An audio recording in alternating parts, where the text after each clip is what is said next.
예, 예상했던 대로 연일 국감장이 떠들썩합니다. 답변 준비가 덜 된 기관장이나 정치 공세만하는 야당 모두 국민의 눈총을 사고 있습니다. 네, 한편 전원책 변호사를 중심으로 한 한국당 조강특위가 출범했습니다. 보수 재건의 신호탄이 될 수 있을지 주목되고 있는데요.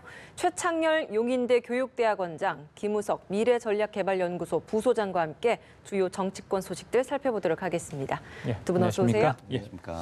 국감 얘기해야죠. 네. 예. 강경화 장관의 오이사 조치 해제 네. 검토 발언. 이틀 연속 국감장을 뜨겁게 달고 있습니다. 어제 통일부 국감에서도 이게 문제가 됐는데 일단 잠시 좀 들어볼까요? 들려주시죠. 발언 때문에 난리가 났으나 정말 황당한 발언인데 이 주무부처는 통일부지요. 통일부가 오이사 조치 해제를 검토하고 있습니까? 검토한 바는 없습니다. 우선 오이사 조치의 원인이 된 천안함 문제와 관련해서 어떤 조치가 있어야 될 것이고. 예, 외교부 장관과 통일부 장관 전혀 다른 이야기를 했습니다. 주무부처가 이제 통일부 장관이지 않습니까? 네. 그래서 이제 자칫 확인을 한 셈이 됐는데 그러다 보니까 강경화 장관은 이제 실언을 한 걸로 지금 이제 결론이 되는 것 같습니다. 이 문제는 어떻게 보고 계세요? 그래서 이거는 단순하게 이제 사실관계가 우리 정부에서 오이사 조치 해제를 검토했느냐 안 했느냐라고 말하기는 좀 어려울 것 같아요. 지금 10일 날, 11일 날 두 장관의 발언은 전혀 다른 거기 때문에 그 사실관계를 따진다기보다도 이 발언을 두고 이제 전반적으로 전개된 맥락을 좀 봐야 될 것 같거든요. 오이사 조치라는 거 다 아시다시피 2010년도에 천안함 피격 이후에 우리 정부가 독자적으로 이제 내린 조치였거든요. 근데 2011년도에도 박근혜 정부 때, 이명박 정부 때도 어쨌든 이 오이사 조치에 대해서 뭔가 유연하게 해야 되겠다라는 그런 이제 메시지가 많이 나왔었고요. 2014년도에도 그때 이미 이제 박근혜 정부였습니다. 그때도 이제 통일 대박론 발언 나오고 난 다음에 당시 새누리당 지도부 의원들도 오이사 조치는 좀 해제를 해야 된다라는 발언을 많이 했어요. 그렇기 때문에 오이사 조치를 막연하게 고수할 건 전혀 아닌 거죠. 게다가 지금 이제 전개되고 있는 한반도의 평화 안보 지형의 변화 이런 것들을 볼 때 저는 어떤 형태로든 간에 변화가 있어야 된다고 보는데 지금 이 부분에 대해서 유엔 대북 제재라는 큰 틀이 있지 않습니까? 근데 오이사 조치를 해제하게 된다면 대북 제재를 완화하는 게 되기 때문에 그건 분명히 맞지 않죠. 그런 게 큰 대전제인데 강경화 장관이 어쨌든 오이사 조치 해제 검토한 적이 있다라고 얘기하니까 여기에 대해서 이제 미국의 트럼프 대통령이 이제 뭐 승인을 받지 않으면 안 된다 이런 얘기를 하면서 이제 논란이 전개된 거거든요. 그리고 이제 거기에 대해서 논란을 진화한다는 차원에서 통일부 장관이 검토한 적 없다라고 정면 부인했습니다. 근데 아무튼 이 부분은 오이사 조치는 대한민국 정부가 결정하는 문제예요. 해제 여부도. 이거는 유엔 제재하고 물론 맥락이 크게 벗어나지 않는다 하더라도요. 그거를 우리가 미국의 대통령의 승인을 받고 할 얘기는 전혀 아닌 거죠. 그거는 그 오이사 조치라는 게 천안함 피격 때문에 우리 정부가 내린 조치였기 때문에 이것과 관련이 없는 게 사실. 그런데 어쨌든 여러 가지 지금 남북 경협이나 이런 것들은 대북 제재를 완화해야 되는 것이기 때문에 이제 연결되는 것 때문에 이런 논란이 생기는 거거든요. 저는 그래서 여러 가지 외교적인 문제가 있는 것이고 트럼프 대통령이 정말로 말을 실수를 해서 한 건지 아니면 무엇을 의도하고 했는지 이건 알 길이 없어요. 예. 그리고 강경화 장관도 검토한 적이 있는데 일부러 그런 걸 떠봐서 했는지 모르겠으나 어쨌든 결과적으로 외교부 장관의 발언이 좀 신중치 못한 건 맞는 것 같고요. 그리고 조금 더 전문적 판단이 필요했다고 보고 그리고 또 지적을 피할 수 없는 게 트럼프 대통령의 그 발언은 대단히 부적절했다. 그리고 그건 주권국가에게 할 얘기가 아니다. 예. 어떤 면에서 볼 때 청와대가 이건 사실 저는 강력히 항의해야 된다고 봅니다. 근데 우리는 어쨌든 이것을 관리해야 되기 때문에 그냥 넘어가는 식으로 얘기를 하는데 저는 어떤 면에서 볼 때 할 얘기 좀 해야 될 것 같아요. 알겠습니다. 두 가지를 다 한꺼번에 말씀을 해주셨네요. 오이사 조치 관련한 외교부 장관, 통일부 장관의 어떤 반대적인 답변 그리고 이제 트럼프 대통령의 승인 관련 어떤 외교적인 논란 이런 이야기까지 해주셨습니다. 부사님 어떻게 보고 계십니까? 일단 청와대가 많이 바쁜 것 같아요. 국무위원인 아까 국회에서의 발언도 실언이라고 해명을 해야 하고 우방 국가의 대통령의 발언도 또 실수라고 해명을 해야 하고 그런 것들이 굉장히 우리 정부가 지금 가지고 있는 한계를 보여주는 거 아닌가. 이게 대북 문제나 이런 부분들에 대해서는 사실 대북 제재를 해제하기 위해서 북핵 문제가 먼저 해결이 돼야 하는 거고 그건 대전제고요. 북핵 문제에 대해서 당사자는 우리가 아니거든요. 지금 협상의 주 당사자는 북한과 미국인데 미국 같은 경우에 제재를 계속 해야 한다라고 하는 거고 북한 같은 경우에 비핵화를 왜 우리가 먼저 하느냐 이렇게 얘기를 하는 거죠. 그래서 이 안에서 우리가 할 수 있는 재량의 범위가 굉장히 제한적이라는 거예요. 그게 근본적인 문제고 그런 상황에서 우리가 또 중재자 역할을 해야 하니까 아까 말씀하셨듯이 트럼프가 뭐 트럼프의 발언에 대해서는 뭐 우리가 일일이 하기도 좀 그렇게 굉장히 실언들을 많이 하신 건 맞는데 국내에서도 그렇습니다. 국내에서도 대법원에 대해서 직설적으로 뭐 그런 얘기도 하고 이런 걸 보면 트럼프의 캐릭터가 굉장히 중요한 것 같아요. 그럼에도 불구하고 굉장히 중요한 위치에 있는 사람이기 때문에 그 부분에 대해서도 우리 정부에서는 일정 정도 뭐 긍정적으로 하면서 관리를 해주는 차원이 있는 것 같고요. 그런 면에서 우리 정부가 굉장히 신중하고 잘 또 돌파해 나가야 하는데 사실 국무위원이 뭐 그 강경화 장관도 그렇지만 이게 박자를 못 맞추는 부분들이 굉장히 많다라는 거죠. 그래서 이번 기회를 해가지고 대북 라인이나 아니면은 뭐 강경화 장관은 중무부처는 아니지만 범주무의 지금 안보실장, 강경화 장관 그리고 조명균 장관 이렇게 해가지고 좀 대화가 좀 원활하게 하고 그걸 하기 위해서 우리 전략이 명확해야 합니다. 사실은 청와대가 그래서 중요한 거거든요. 청와대에서 우리의 전략은 이거고 이것을 각 부처에서 어떻게 업무 분야를 할 것인가를 확실하게 전달하고 공유하고 이렇게 해야지 이런 문제가 일정 정도 극복해 나가면서 갈 수 있지 지금처럼 조금 각자 개인 플레이를 하다 보면은 틀림없이 다시 이런 문제가 벌어질 수 있다 이런 생각이 듭니다. 뭐 일부 언론에서는 강경화 장관 최근에 나왔던 발언들 뭐 실언이라고 좀 언급을 하면서 뭐 자질론에 대한 이야기까지 다시 나오고 있는데 이 부분에 대해서는 어떻게 좀 보십니까? 자질론에 대해서까지 제가 뭐 말하기는 좀 조심스러운데 어쨌든 신중하지 못한 부분은 분명히 있어 보이긴 합니다. 그리고 이 얘기뿐만이 아니라 몇 개가 한두 개 더 있었잖아요. 이런 부분들 특히 폼페이오 장관과의 통화 내용 이런 것들은 좀 사실관계에 대한 어떤 정확한 파악이 좀 덜 돼 있는 게 아닌가라는 생각도 들어요. 그리고 아까 말한 거 오이사 해제 조치 해제 문제도요. 그 질문이 어떻게 나왔냐면은 금강산 관광이 지금 중단돼 있지 않습니까?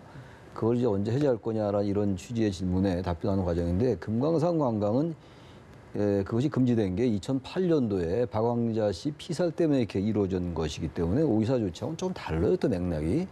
그러면서 볼 때는 뭐 실언이라는 측면, 뭐 자질이라는 측면 이런 부분이 있겠습니다만 그런 것보다는 강경화 장관이 워낙 뭐지 남북 관계가 얼마나 복잡하겠어요. 그런 상황 속에서 좀 팩트에 있어가지고의 파악이 좀 덜 돼 있는 게 아닌가. 그죠? 폼페이오 장관 통화한 건 17일이었고 문재인 대통령이 김정은 위원장과의 그 남북 정상회담은 18일부터 20일까지였거든요. 그리고 17일 또 그 통화한 다음에 또 전날 그 다음에 저녁에 폼페이오 장관에게 전화가 또 왔다는 거 아니겠어요? 그런 것도 소유하는 과정에서 마치 굉장히 한미 간의 공조에 균열이 가 있는 것처럼 해석될 수 있는 그러한 발언이었잖아요. 이제 그런 것들은 외교장관으로서는 정무적 판단 이런 것들이 조금 부족한 면이 있다고 생각합니다. 논란거리를 제공한 거는 그 분명해 자체가- 보입니다. 예. 자, 그리고 어제 이제 교육부 국감이 언론에 집중 조명을 받았죠. 예상대로 유은혜 교육부 장관을 두고 여러 가지 또 제 3라운드다. 인사청문회 뭐 이렇게까지 하면서 그런 비슷한 모습이 방불케 하는 그런 장면이 그렇습니다. 연출됐다 이런 얘기했습니다. 그래서 차관에게 이제 질의를 하는 과정이 벌어지지 않았습니까? 자유한국당 쪽에서는 장관으로 인정할 수 없다 이런 맥락이었는데 어제 교육위 국감은 어떻게 좀 해석을 할 수 있습니까? 그래서 이게 지금 국감이 교육위 국감에서 여러 가지 교육적인 쟁점을 다투지는 않고 물론 잠깐 나오긴 나왔어요. 고교 무상교육 이런 얘기 나왔었는데 지금 말씀처럼 이제 장관으로 인정할 수 없다는 거 아니겠어요? 근데 지난번에 대정부 질문 때도 그런 모습이 연출이 됐지 않습니까? 그래서 이제 자유한국당 의원이 유은혜 장관에게 의원이라고 이제 호칭을 했거든요.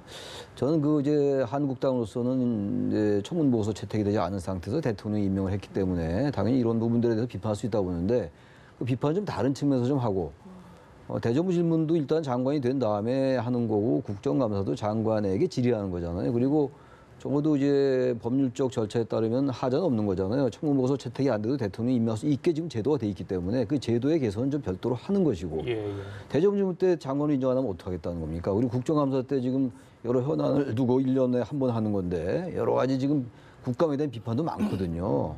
그럼에도 불구하고 하는 건 여러 가지 국회의 권능이 그래도 중요하다고 하는 건데 그걸 장관으로 인정하지 않는다면 어떡하겠습니까? 저는 그래서 이거는 좀 별도의 영역으로 나눠서 봐야지 자꾸 이 부분을 유은혜 장관의 그 여러 가지 제기된 의혹 한국당으로서는 해명이 안 됐다는 것이고 법률적으로도 문제가 된다고 보는 것 같은데 그거의 옳고 그름을 떠나서 그 태도는 아주 바람직하지 않다고 봐요. 이제 장관에게 질의를 그렇게 한다는 거는. 예. 소장님께서는 어제 어떻게 보셨습니까? 지금 뭐 말씀하시는 것에 전적으로 동의하고 사실 우리 국회가 어느 순간부터 상상하는 게 모두가 현실이 되고 있어요. 나쁜 의미에서. 그래서 지금 그 임기가 1년 정도 뭐 어떻게 출마를 한다고 하면 1년여가 될 텐데 그 기간을 버텨가지고 끝까지 갈 거냐 아니면 어느 정도 적당하게 추스려가지고 인정을 하는 방향으로 갈 거냐 이런 부분들이 논란이 되고 있는 게 사실인 것 같아요. 그래서 그런 것들이 우리가 사실은 예전에 상상할 수 없었던 많은 정치적인 굴곡들이 그야말로 현실화되는 이 과정을 보면서 국민들이 어떻게 생각할 거냐 이런 부분들을 지금 여야가 다 고민을 해야 할 부분이고 어제 제가 교육부 국감을 보면서 인물은 완전히 바뀌었어요. 지금 뭐 여인천하라 할 정도로 장관도 여성이고 차관도 여성이고 뭐 공론화 위원장도 여성이고 주 공격수들도 다 여성이에요. 그러면 뭔가 긍정적으로 뭔가 바뀌어야 하잖아요. 내용이. 그런데 국감장에서 보이는 그 성별만 바뀌었지 국감장에서 보이는 행태들이 그대로라서 이게 단순히 그 사람의 문제인가 아니면 시스템의 문제인가라고 하는 부분들에 대해서 고민을 안 할 수가 없는데 실제로 이런 것들이 좀 더 본질적으로 들어가다 보면 해결할 게 너무나 많기 때문에 현장에서 뭔가 해법을 찾아야 하지 않습니까? 그런 면에서 현장에 있는 분들이 국민을 보고 해야죠. 여야의 그 싸움판에만 이렇게 몰두할 게 아니라 국민을 보고 하고 국민이 진짜 궁금해하는 것들을 물어보고 그것을 국민의 입장에서 해법을 찾는 과정을 국민들한테 보여줘야지 국회가 갖는 실질적인 권능을 행사할 수 있는 건데 그것이 아직은 국회의원들한테 내면화되지 않은 것 같아서 안타까움이 있습니다. 그래요. 그 여러 가지 현안 중에 이제 방금 말씀하신 부분인데 눈길 가는 게 장차관 분이 이제 여성이라서 더 말씀하신 것 같아요. 또 질의하는 의원들이 여성이기 때문에 다른 뭐 국감장보다 눈길이 갔다는 이야기인데 차관으로서는 전혀 예상치 못한 상황이 아니었겠습니까? 그렇겠죠. 예. 예. 뭐 어떻게 보세요, 그 부분? 제가 그 차관이었어도 굉장히 민망했을 것 같아요. 의원이 질의를 하는데 장관이 옆에 있는데 장관으로 인정하지 않으니까 차관이 당신하게 하겠다. 그럼 대답을 안 할 수도 없고 하자니 그렇고 그런 그 전혀 본질과는 관계없이 사람의 입장을 난처하게 합니까? 이건 의원이고 뭐 정치인이고 국정감사 떠나서 그거는 사람에 대한 예의가 아닌 것 같아요. 사람이 거기 왔으면 장관이 왔으면 거기에 대해서 질문하는 거고 단지 임명은 문재인 대통령이 했으니까 그 문재인 대통령에게 항의라든가 좀 뭐 다른 얘기입니다만 해임 건의를 하든가요 차라리. 해임 건의안이 있죠. 권리가 있잖아요. 권한이 국회. 그걸 하지 않고 그걸 차관은 인정하지 않고 차관을 옆에 놔둔 차관에게 질문을 한다? 그건 저는 그냥 면박주기로. 저는 그거는 맞지 않다고 해요. 망신주기고 사람을 얼마나 난처하고 민망하게 합니까? 그거는 전 인간에 대한 도리도 아니라고 보여요. 결례라고 생각해요. 저는 기본적으로. 알겠습니다. 네. 자, 그리고 방통위 국감 한번 얘기를 할게요. 가짜 뉴스 부분. 자, 이 부분은 정말 이제 우리 사회에서 정말 사회 문제가 되고 있는 상황이기 때문에 분명히 이제 짚고 넘어가야 할 문제입니다. 야당 쪽에서는 이 보수 뉴스에 재갈을 물리는 건 아니냐 이런 이야기를 하고 있고 여당은 잘못된 거짓 정보를 규제하는 것이다. 뭐 이런 입장인 것 같습니다. 근데 경찰도 지금 단속에 나섰지 않습니까? 어제 행안 뉴스도 이게 논란이 됐었습니다. 분명히 문제는 있어 보이는데 그래서 접근 방식 이건 또 여야가 또 다른 상황 그렇죠. 인식을 하고 있는 것 같아요. 예. 모든 정통은 이단과 싸움에 의해서 전열이 잡히는 거죠. 그래서 뭐 종교들도 그렇고 사회 시스템도 그렇고 끊임없이 이단과 사이비들이 있는데 거기에서 중심을 잘 잡아야지 그 정통이 오래 갈 수 있는 정통이 되는 거예요. 언론의 자유도 그런 것입니다. 사실은 가짜 뉴스나 뭐 이런 그 과대 뉴스나 이런 부분들에 대해서 규제를 해야죠, 당연히. 그런데 그건 현행법으로도 충분히 할 수 있어요. 그런데 현행법으로 그걸 못하는 영역은 어떻게 보면 표현의 자유 문제이고 언론의 자유 부분이기 때문에 이런 것들은 구체적인 사안에 대해서 얘기를 해야 할 부분이지 제도의 부분으로 넘어가기는 좀 힘들다. 그런 부분이 있고요. 사실 이게 이단을 대하는 태도가 처벌 위주라고 하면은 자칫하면 마녀사냥으로 갈 수가 있어요. 그런 경우가 수없이 많았습니다. 그런데 그와 반대로 결국 정통을 보관해서 그 이슈를 아주 건강하게 세우면은 시장에서 그거는 걸러지는 거거든요. 훌륭한 상품은 소비자들이 잘 알아보고 찾게 돼 있어요. 그런 쪽으로 보강하는 형식으로 가야 하고 그렇게 해가지고 육성하는 방식이 뼈대가 되지 않으면은 예. 단순히 처벌 위주로만 가면은 과연 그게 실효적인 효과를 얻을 수 있을 것인가. 오히려 정치색을 타면서 이런 논란들이 계속 반복될 수밖에 없는 거고 정권이 바뀌어도 똑같은 일이 반복될 수밖에 없는 거예요. 그러면은 그런 악순환을 계속하지 않기 위해서라도 그야말로 화이트리스트를 만들어가지고 해야 하는 거죠. 블랙리스트에 대해서는 최소한으로 하고 그런 면에서 지금 접근 방법도 이게 정색을 하고 달려들어가지고 가짜 뉴스를 잡겠다 이렇게 하는 것도 사실은 그렇게 효용이 있을 것 같지는 않아요. 문제는 결국 좋은 뉴스를 어떻게 육성할 수 있는 생태계를 만드느냐 여기에 집중이 돼야 하는데 거기에 그 방점이 찍히다 보니까 여야의 논쟁이 될 수밖에 없는 거고 그런 의미 없는 논쟁들이 계속 생산되는 거죠. 예. 뭐 전적으로 이제 옳은 말씀인데 가짜 뉴스라는 거 이른바 페이크 뉴스라는 게 좀 도가 좀 지나친 것 같아요. 이제 이 가짜 뉴스는 뭐 계속 있어 왔던 거예요. 지난 정권 때도 있었고 단지 이제 이 가짜 뉴스가 최근에 여러 가지 이제 탄핵 전후로 해가지고 박근혜 정권 탄핵 전후로 해서 상당히 정치적인 측면으로 막 이제 확산됐던 거란 말이에요. 그래서 정부가 이제 나선 부분인데 지금 이 부분에 대해서 아까 김 소장도 말씀하셨습니다만 법안이 많이 제출돼 있거든요. 그리고 이제 자유한국당이 제출한 법안들도 많아요. 지금 단지 이것을 국가가 이제 그 강력하게 규제를 한다는 차원으로 나오면 그 자체가 이제 헌법에 보장되어 있는 표현의 자유의 문제하고 분명히 걸리는 부분이 있습니다. 네. 그래서 그런 부분들은 신중하게 접근해야 될 것이고 단지 가짜 뉴스가 도가 넘어서 일반 국민들도 이게 심각하다 이 가짜 뉴스가 이 정도로 인식을 하고 있는 상황이기 때문에 이 부분은 뭐 단순히 법안으로 물론 하겠습니다만 법에 저촉되지 않은 범위 내에서 대책은 좀 필요하지 않나 생각도 듭니다. 예, 알겠습니다.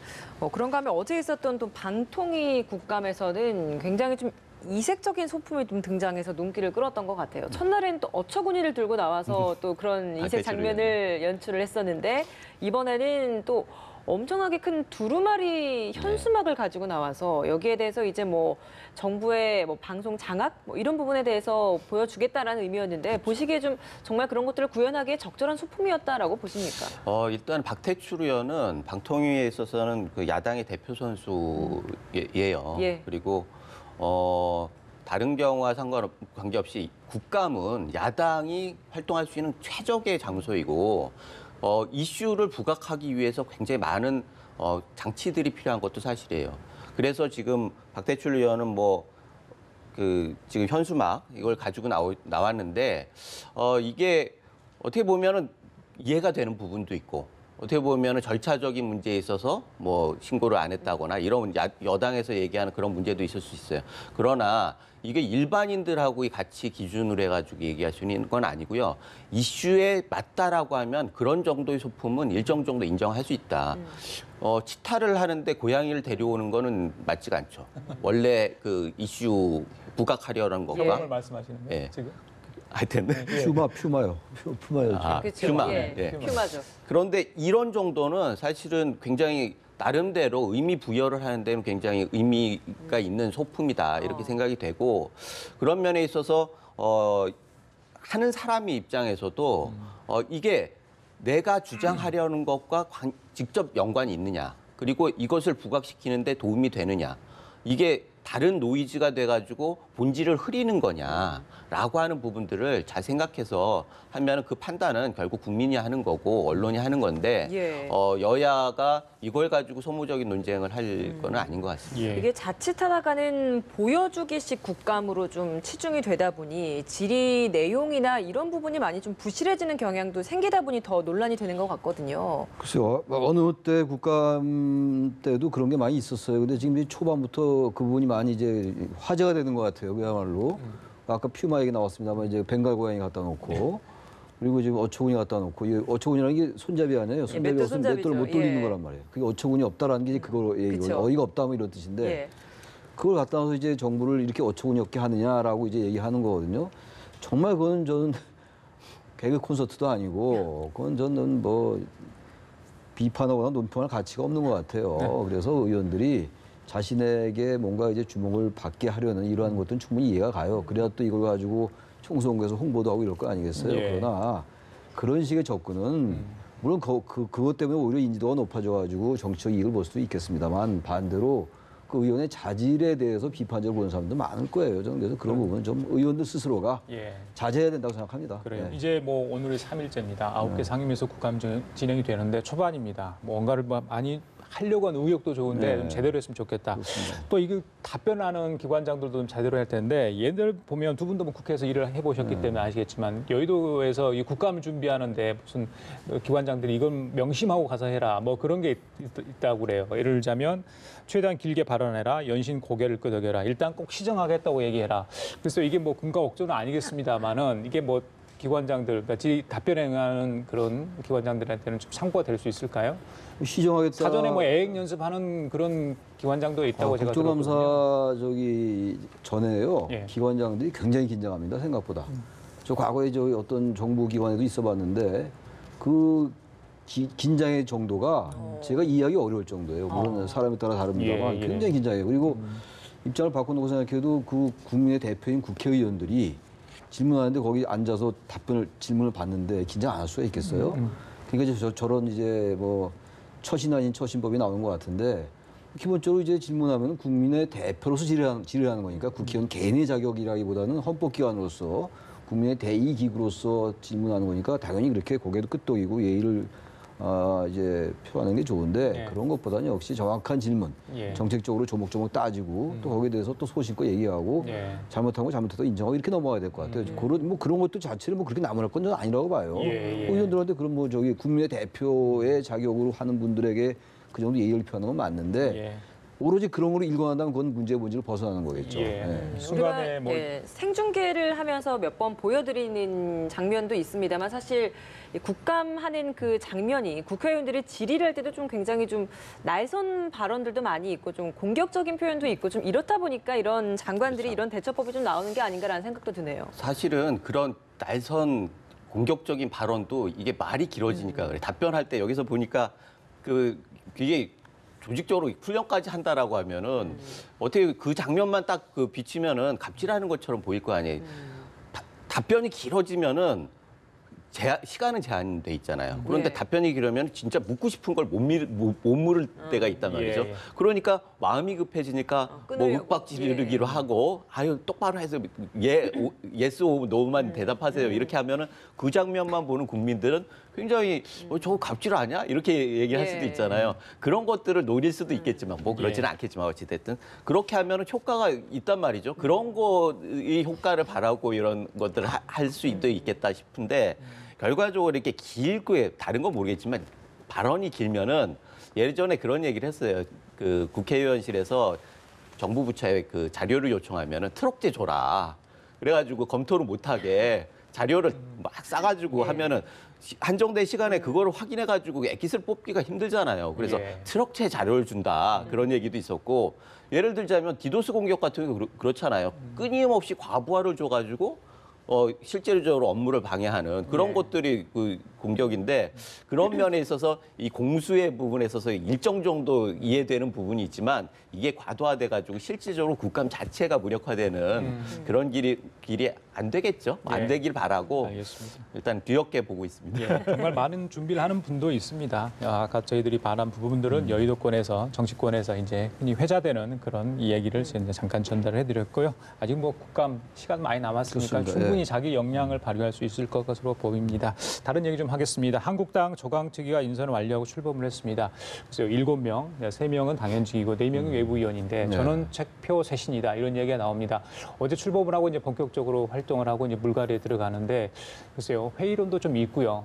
어떻게 보십니까? 전 조강특위 위원 선임한 것부터 조강특위의 앞날이 그렇게 썩 효율적이지 않겠다라는 생각이 저 개인적으로 좀 들었습니다. 왜 그 말씀을 드리냐면은 거기 나온 분들 중에서 어느 분은 또 탄핵에 이제 반대하는 이제 이런 입장을 공개적으로 글로 표현한 적도 있고 또 한 분은 이제 뭐 이름은 거명하지 않겠습니다만 또 한 분은 또 뭐 구설수에 오른 적도 있어요. 명품 가방 이런 것들 물론 지난 얘기입니다만 예. 적어도 이제 자유한국당이 지난번에 지방선거에서 그렇게 괴멸적으로 패배하고 인적 청산 등 여러 가지 혁신을 하겠다라고 이제 외부에서 전원책 변호사까지 영입한 거 아니겠어요? 거의 전권을 주다시피 하면서 네. 당협위원장 교체 정권입니다, 물론. 그렇다면 어쨌든 그런 제가 말씀드린 이러한 부분들도 좀 보수이대 정말로 어떤 그 정도를 가는 보수 이런 분들이 있으면 좋지 않았을까. 근데 그런 이제 그분들이 그런 게 다 나쁘다는 게 아니라 네. 그런 흠결이 또 비판을 받을 수 있는 점이 있기 때문에 그런 점은 좀 지적을 하겠습니다만 예. 어쨌든 앞으로 이제 하겠다라는 거니까 친박 친홍과의 뭐 여러 가지 내부적인 갈등도 있을 것이고 지켜봐야지 될 것 같아서 아직은 그렇게 섣불리 예단하기는 좀 시기상조인 것 같습니다. 예, 인적 쇄신 규모 중에서도 가장 관심이 가는 부분이 아무래도 김무성 전 대표와 홍준표 전 대표 이 두 거물들에 대한 거취 문제일 것 같아요. 뭐 사실 최근에 이제 전 변호사가 큰 그릇이라고 생각하면 스스로 물러나야 한다라는 이런 발언도 있었기 때문에 좀 다소 좀 강한 발언이었거든요. 어떤 식으로 좀 거취가 결정될 거라고 보십니까? 제가 이해가 안 되는 거는 이건 조강특위에서 할 얘기가 아니거든요. 사실은 뭐 홍준표 의원은 어찌됐든 지역구가 없잖아요, 지금. 그리고 김무성 대표도 당연히 이번에 지역구를 반납을 했던 거고. 예. 그러면 조강특위에서는 지역구 당협위원장과 관련된 일인데 이렇게 얘기를 하는 게 과연 법리적으로 맞느냐라고 하는 것도 우리 변호사 출신이니까 얘기를 안 할 수가 없는데 물론 뭐 이게 정치적인 자리니까 지금 국면도 그렇고 뭐 이해되는 측면이 없지는 않지만 이렇게 그림을 너무 크게 잡다 보면은 나중에 결과가 그 기대에 못 미치기 때문에 굉장히 한계에 도달하는 부분이 있기 때문에 우려해서 말씀드리는 거예요. 그래서 지금 조강특위에서는 지금 이미 당협위에 있는 여러 가지 그 당협위원장이 지금 없잖아요. 그러면은 지역에 대해서 일정 정도 파악을 해야겠죠. 그러면은 전원책 변호사 위원 신분이니까 거기에 정권은 좋다라고 하지만 정권을 진 위원 한 명이 이 전체를 파악할 수가 없단 말이에요. 그러면은 당연히 사무처의 도움을 받아야 하는데 사무처의 그 사무총장 그리고 이 사무총장이 조강특위 위원장을 겸임하고 있단 말이죠. 예. 그러면은 위원장이고 사무처를 장악하고 있는 이분들은 의사결정이 없다라고 하면서 능력이 안 되는 위원이 전권을 행사하겠다? 이게 과연 지금 상황에서 맞느냐? 물론 몇 사람을 데려올 수는 있겠죠. 그러나 그렇게 데려온다고 해도 당협에서 선출을 하는 과정이 있어요. 그러니까 일반적으로 그 조강특위에서 결정할 수 있는 사항이 아니란 말이죠. 예. 그래서 제가 보기에는 이 부분에 대해서는 뭐 절차적으로 여러 가지가 얘기했지만 결국은 통합 전당대회를 위해서 각 당에 합하기 위해서 빈자리를 좀 만들어 놓겠다. 그리고 저쪽에서 어떤 후보가 있는데 그 장단점, 이쪽에서 어떤 후보가 있는데 장단점, 이것들을 파악하기 위해서 일정 정도 정지 작업을 하기 위해서 조강특위가 활동을 해야겠다. 그런데 이것이 만약에 인적 청산으로 확 가다 보면은 길을 잃을 가능성이 꽤 있어가지고 상당히 우려도 되고 기대가 되는 만큼 우려도 크기 때문에 지금 이 순간에는 정말 전원책 변호사뿐만 아니라 비대위가 잘 방향을 잡고 아주 스킬풀하게 이렇게 진행을 했으면 좋겠다는 생각이 듭니다. 예, 비슷한 질문인데요. 지난번 7일 날 전원책 변호사 같은 경우는 김무성 의원 등 대선 주자급에 함부로 칼 들이대는 안 된다고 이야기를 했는데 어제는 이 김무성, 홍준표 전 의원이 전대 출마설과 관련해 가지고 알아서 빠질 것이다 뭐 이렇게 이야기를 했거든요. 그러니까 그래서 이걸 또 어떻게 해석을 해야 될지. 그래서 전원책 변호사가 당에 들어온 이후에 그 발언의 내용이 많이 좀 왔다 갔다 좀 하는 것 같아요. 근데 그게 뭐 생각이 없어서 그런 게 아니라 대단히 이제 애매한 부분이 있죠. 어쨌든 인적 쇄신이라는 부분은 분명히 필요한 것이고 그렇다면 선거 패배에 책임 있는 분에 대해서 그게 전혀 이제 자유로울 수 없는 것인데. 또 현실적으로 이분들이 당에 상당한 또 세력을 가지고 있는 분들이란 말이에요. 현실 정치이기 때문에 그러다 보니까 이제 이것 빠지고 다 저것 빠지면 다 뭘 하겠냐 이런 얘기도 나오는 것이고 또 지금 말씀처럼 당연히 알아서 빠질 거다 뭐 이런 얘기도 하다 보니까 이제 자꾸 이제 엇갈리는 면이 있는데 저는 본질적으로는요. 지금 자유한국당의 쇄신이라는 거는 적어도 박근혜 전 대통령 탄핵에 대해서 분명히 입장을 얘기를 하고 예. 분명한 성찰과 반성을 보이면서 그런 다음에 거기에 대해서 따라서 그 기준에 따라서 인적 쇄신이 되는 게 맞는 것이지 단순히 병역 납세 이런 것들도 굉장히 중요한 쇄신의 기준과 기준이 될 수 관련해서. 있죠. 예. 근데 그것보다 더 본질적인 건 역시 박근혜 전 대통령 탄핵에 관련된 거. 보수가 왜 이렇게 괴멸했는지 이런 것들을 국민들에게 철저하게 인식시키고 반성하고 이런 것도 보여준 다음에 그런 다음에 당내면 김무성 대표나 홍준표 전 대표 이런 분들 같이 얘기가 이제 쇄신이 아니야 이렇게 해야 되는 것이 자꾸 특정인을 거론해가지고 이분 된다 안 된다라고 얘기하면은 이게 전 함정에 빠질 수밖에 없을 것 같아요. 그래서 예. 어느 게 더 본질인지 어느 게 더 우선순위인지를 잘 가려야 할 필요가 있다는 생각이 듭니다. 예. 하나만 또 짧게 좀 달아볼까요? 어제 이제 문재인 대통령 제주도에서 관함식이 있었습니다. 국제 관함식. 그리고 끝나고 나서 강정마을을 방문을 네. 했습니다. 대통령이 이제 강정마을 주민을 만나는 게 처음인데요. 그래서 예전에 이제 노무현 전 대통령이 비서실장을 할 때 이 제주항 개발 관련해서 해군기지 개발 관련해서 이제 실제 이걸 관여하지 않았습니까? 그렇습니다. 그런데 이번 대통령으로서 갔는데 그래서 어떻게 봐야 될지 결자 해지로 봐야 됩니까? 물론 거기서 이제 사면 얘기도 하고 뭐 여러 가지 네. 논의가 됐는 걸로 알고 있습니다만은 예. 관함식도 제주 관함식도 이제 제주 강정마을에서 그 해군기지 건설 반대했던 주민들 입장에서 볼 때는 하나의 군사기지화를 알린다라고 보는 관점이 있는 거죠. 뭐 전 그거라고 생각하지는 않습니다만 개인적으로 당연히 그렇기 때문에 문재인 대통령의 발언은 굉장히 적절했던 것 같아요. 그 해군기지의 어떤 그 필요성이 있다 하더라도 국가가 어떤 절차적 정당성이나 민주적 정당성을 지키지 않았다라고 고백한 거나 마찬가지잖아요. 그러면서 일단 판결이 내려지면은 사면 복권하겠다 이런 부분들은 강정마을 주민들의 그 하여튼 이 찢기고 아픈 상처를 보듬는데 전 도움이 될 거라고 보고 전 적절한 말이라고 생각합니다. 예. 기본적으로. 좀 짧게 좀 부탁드리겠습니다. 예, 사과하고 사면 약속까지 하셨어요. 그런데 사과 부분은 뭐 과거에 여러 번 했죠. 그런데 그게 전 정권 9년, 보수 정권 9년에 대해서 사과인데 이번에는 노무현 정권의 결정에 대해서 사과를 하는 거기 때문에 아까 결자 해지라는 얘기까지 예. 나왔는데 뭐 일단 그 부분은 그렇게 인정을 하고 사면 부분은 좀 우려스러운 면이 있어요. 지금 아직 판결도 나오기 전에 사면을 한다고 하면 사법부가 사면을 될 건데 거기에다가 그 재판을 하는 게 무슨 실익이 있습니까? 그런 면에서 이 부분은 물론 내부적으로 얘기를 할 수는 있지만 국민들한테 재판 결과가 나오면 사면할 거다라고 하는 건 어떻게 보면 재판 사법부에 대해서 존중하지 않는 거라고 느낄 수 있기 때문에 이런 부분들은 좀 더 신중하게 했어야 되지 않느냐 이런 생각이 듭니다. 그래요. 알겠습니다. 지금까지 최창렬 용인대 교육대학원장, 김우석 미래전략개발연구소 부소장 두 분과 함께 얘기 나눠봤습니다. 말씀 잘 들었습니다. 고맙습니다. 예.